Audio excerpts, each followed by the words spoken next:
Silver ఏంటంటే silver డైరెక్ట్గా mine నుంచి బయటికి రాదు. గోల్డ్ కానీ, లెడ్ కానీ, జింక్ కానీ, కాపర్ కానీ వీటిని ఎక్స్ట్రాక్ట్ చేసినప్పుడు, వీటిని ఎక్స్కవేట్ చేసినప్పుడు silver is a by product of them.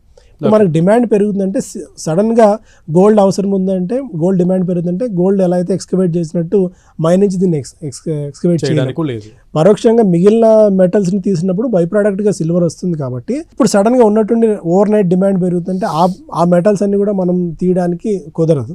So అందువల్ల సిల్వర్లో ఆర్టిఫిషియల్ మనకి సప్లై క్రంచ్ అనేది వచ్చేసింది. డిమాండ్ పెరుగుతుంది, డిమాండ్కి తగ్గట్టు సప్లై లేకపోవడం కారణం కూడా సిల్వర్ అనూహ్యంగా పెరుగుతుంది. ఫిజికల్ డిమాండ్ బాగా పెరుగుతోంది. అండ్ ఈటీఎఫ్స్ వాళ్ళు కూడా జనాలు బాగా కొంటున్నారు కాబట్టి ఈటీఎఫ్స్ కూడా బాగా కొంటున్నాయి. ఒకటేంటంటే cat and mouse rat race లాగా ఈ సర్కిల్లో అటు ఉండాలా ఇటు ఉండాలన్న దీంతో సిల్వర్ ఏంటంటే ఒకవైపు పెరుగుతుంది. సిల్వర్ పెరుగుతుంది కాబట్టి మనము కొనాలని చెప్పి జనాలు కొంటున్నారు. ఆ జనాలు ఎగబడడం వల్ల సిల్వర్లో ఒక ఆర్టిఫిషియల్ డిమాండ్ అనేది క్రియేట్ అయింది. సో దీనివల్ల మనకి సిల్వర్లో ఇలాంటి ఆర్టిఫిషియల్ డిమాండ్ అనేది గతంలో ఎప్పుడు మనకు కనిపించలేదు. సో అలాంటి ఎఫెక్ట్ వల్ల సిల్వర్లో ఇలాంటి జంప్ కనిపించింది కానీ బట్ ఇది ఎంతకాలం ఉంటుంది అనేది మేజర్ ప్రశ్న.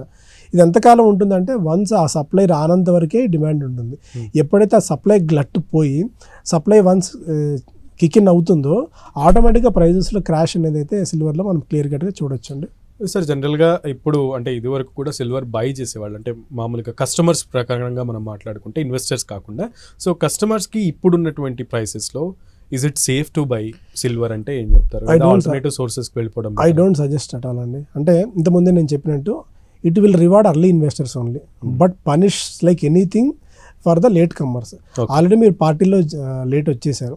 సో ఈ పాయింట్ ఆఫ్ టైంలో ఇన్వెస్ట్ చేయడం వల్ల రిస్క్ ఎక్కువగా ఉంది. రివార్డ్ ఎప్పుడైనా ₹1 ఎక్కడైనా ఇన్వెస్ట్ చేయండి, ఎదర్ ఇటు ఈక్విటీ కానివ్వండి, గోల్డ్ కానీ, సిల్వర్ కానీ, నేను తీసుకునే రిస్క్ ఎంత, నాకు వచ్చే రివార్డ్ ఎంత అనేది మనం మేజర్గా క్యాలిక్యులేషన్ చేసుకోవాలి.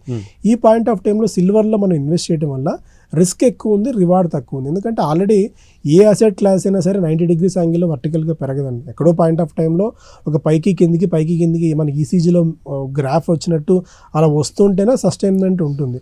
అలా కాకుండా ఒక వన్ వే యాంగిల్లో 90 degrees యాంగిల్లో ఎప్పుడైనా పెరిగిందంటే అంతే సడన్గా క్రాష్ వచ్చే ఛాన్సెస్ కూడా ఉన్నాయి. గతంలో కూడా సిల్వర్ ఇలా క్రాష్ అయిన సందర్భాలు మనకు చాలా ఎక్కువగా ఉన్నాయి. కాబట్టి ఈ పాయింట్ ఆఫ్ టైంలో సిల్వర్లో ఇన్వెస్ట్ చేయడం అనేది కొద్దిగా రిస్కీ బెట్ అవుతుంది.